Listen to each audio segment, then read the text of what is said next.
Olá, meu querido, tudo bem? Graças ao nosso eterno Criador. Vamos para mais um entendimento aqui da palavra do nosso eterno.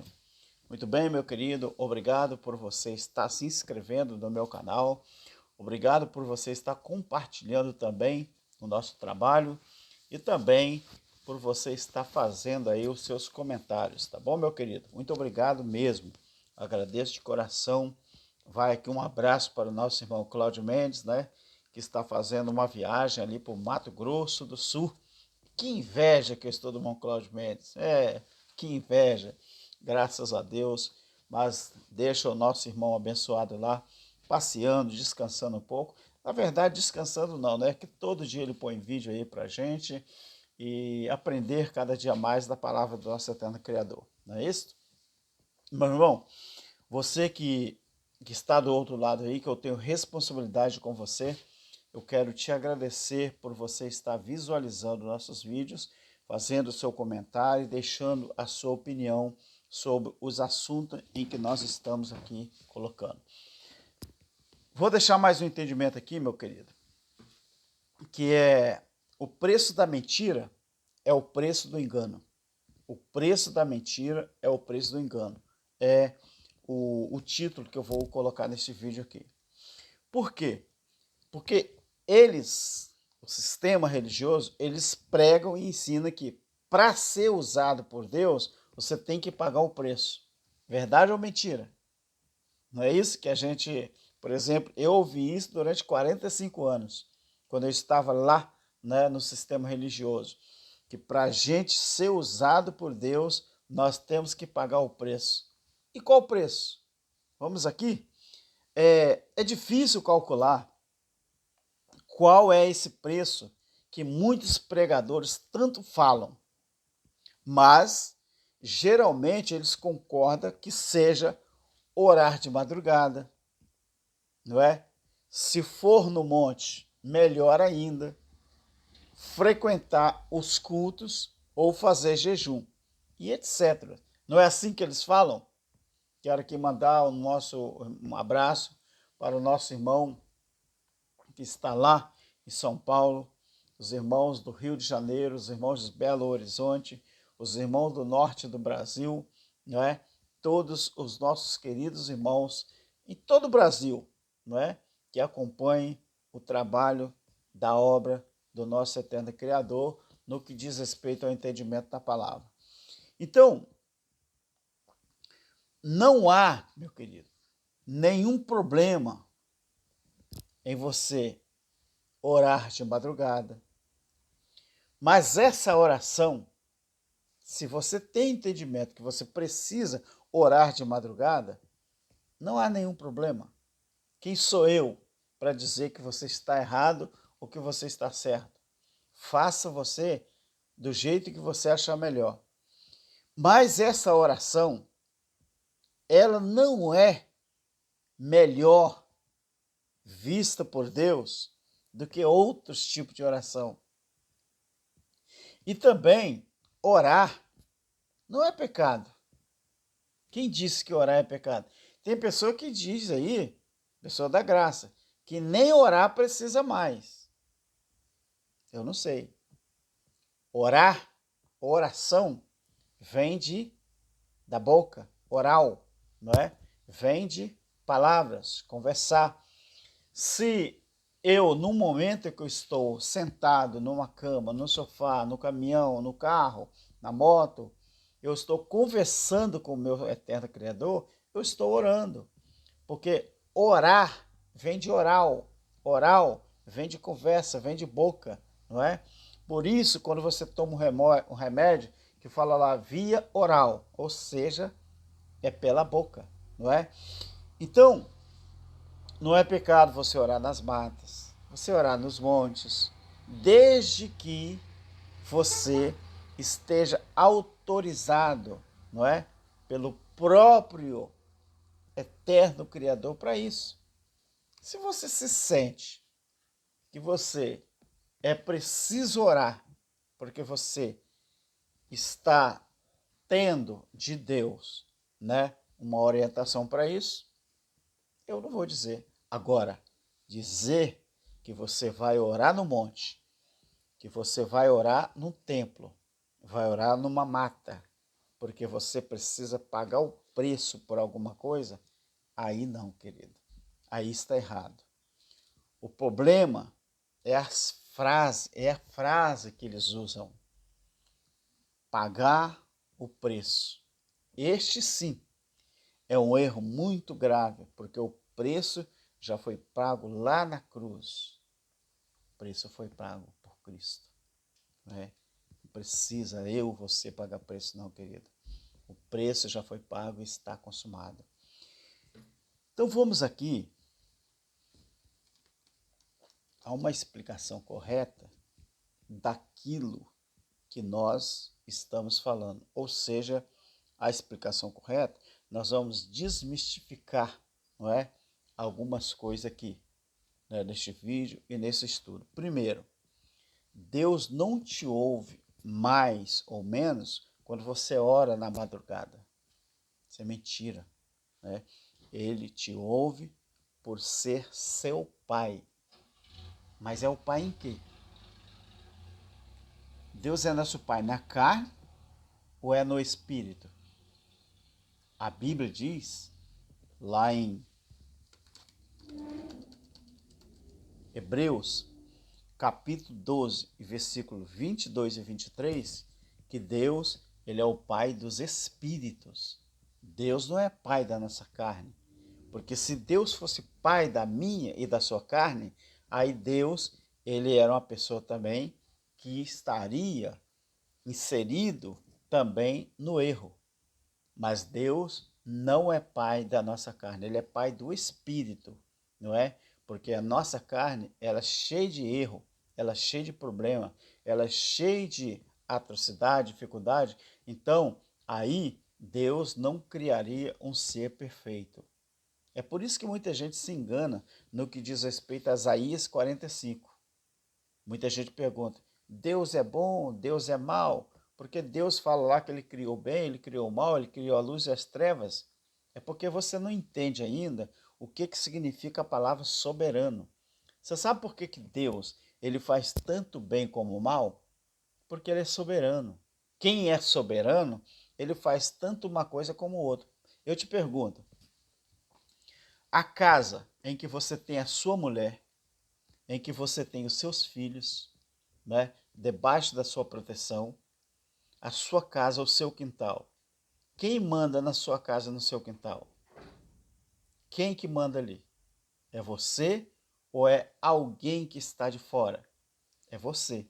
Então, dentro da sua casa, a própria Constituição brasileira, ela nos garante que dentro da nossa casa, nós somos o chefe, nós somos soberanos. E a nossa casa é um lugar inviolável.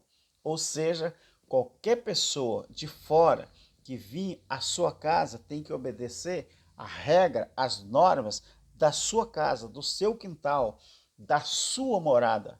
A Constituição do nosso país, ela nos garante isso. Então, isso é ser soberano. É você fazer uma coisa ou fazer outra.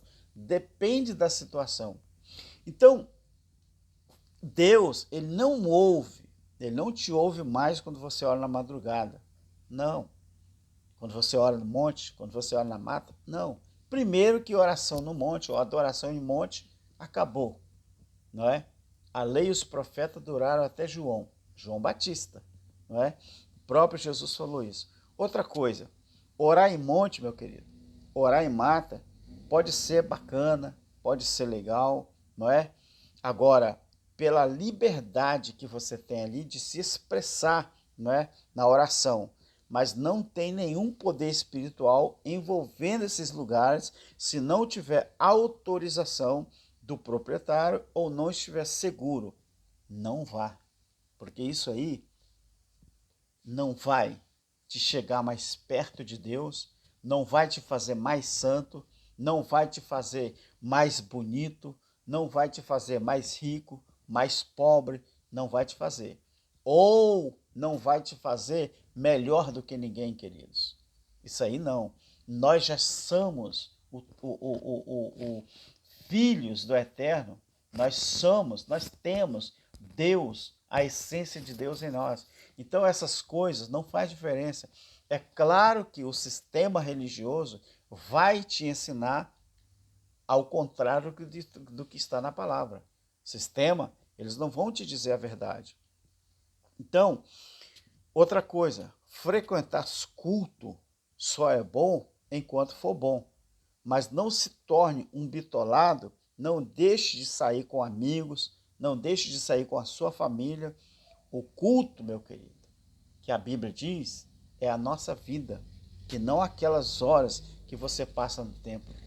É mentira. Outra coisa, a verdadeira adoração a Deus, você oferece a quem? Oferecei o vosso corpo como sacrifício racional. Então essa coisa de pagar o preço, essa coisa de você ter que fazer isso ou aquilo para que você seja mais abençoado, os pastores usam muito isso, né? Eles se acham melhores do que os outros, porque eles são líderes da religião, líderes de uma denominação, ele é o pastor presidente, o presidente da convenção. Então ele quer que você pense que ele seja mais importante, seja mais santo, seja mais abençoado, tenha mais dignidade do que você. Mas isso é um dos piores erros e as piores mentiras que existe. Por isso que eu digo, o preço da mentira é o preço do engano. Quanto mais mentiras eles pregarem para você e você acreditar, mais enganado você fica. Então, o jejum, ele não é e nunca será moeda de troca com Deus. Aprendam isso. O jejum não é e nunca será moeda de troca com Deus, porque ele é um exercício de concentração espiritual humilde e não tem o propósito de ganhar alguma coisa de Deus. Quantas pessoas que jejuam para alcançar de Deus maiores coisas? Quantas que você conhece? Porque eu conheço muito. Aqui na minha cidade, aqui no meu bairro, muitos crentes vão para o monte, diz que fazem jejum porque quer ganhar alguma coisa com Deus ou de Deus. Mas aonde que isso está escrito na Bíblia? Aonde? Então, de onde que eles tiram isso? Das ideologias humanas. Então, o que eles chamam de pagar o preço, às vezes, se torna um esforço desnecessário, porque nem Deus quer que você perca noite de sono ou passeios com a família para ser usado por Ele. Você deve orar, jejuar e ir ao culto, sim, mas com equilíbrio. Por exemplo, eu não tenho o hábito de almoçar. Tem muita gente que fala assim, mas Alberto, o senhor faz tudo ao contrário. Eu gosto de janta, mas não é todo dia que eu janto. Não é todo dia. Então, eu sou muito fã de líquido. Eu tomo líquido demais. Muita água, muita água, muita água. Eu tomo mais água à noite do que de dia. Tomo muita água, mas é muita água. É, meu querido, é 5,8, né? Graças a Deus. E eu me sinto bem. Não tenho hábito de almoçar, não. Eu gosto de janta, né? É coisa de criança mesmo. Minha mãe falava, né, quando estava viva, que é coisa de criança. A gente ficava o tempo todo na rua brincando a parte da manhã e quando era o horário de ir para a escola, vinha em casa, tomava banho e nem almoçava, ia para casa, ia para a escola, porque é da merenda, né? E acabava não almoçando. E chegava, jantava, né? E depois ia dormir. E assim sucessivamente. Então, as pessoas que dizem, né, que precisa de jejum, precisa disso ou daquilo, agora não faça jejum se baseando no Velho Testamento e não faça um jejum achando que você vai melhorar mais diante de Deus. Não faça isso, querido. Isso é mentira, isso é falácia. Não acredite nisso, não. Você sabe para Deus qual é o verdadeiro jejum.